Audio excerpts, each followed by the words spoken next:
Welcome to the WP Training Kit video number 2, How to Buy Domain Name Part 2.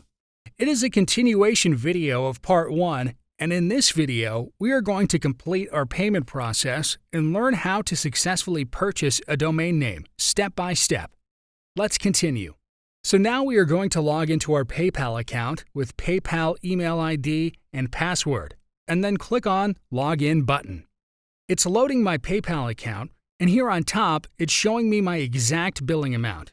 By default, PayPal account is already selected, so we are going to click on the Continue button. It is once again asking for our confirmation here. We're going to click on this button. Now we are back on Godaddy's checkout page, and here in the right bottom, it is showing Complete Purchase button. Click on it. It will take a moment. So here a pop-up appeared, confirming our purchase.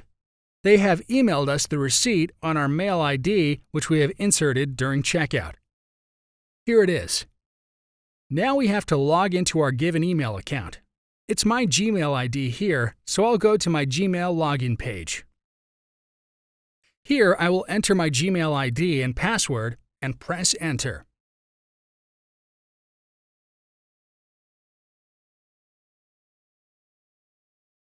As we can see, we've got an email from Godaddy regarding our purchase.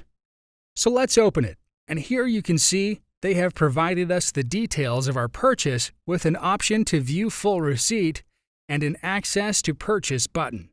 Click on it. It will take us to our account on Godaddy. Here it is showing us our purchase domain name and some additional details regarding it, confirming our purchase completion. Thank you for watching.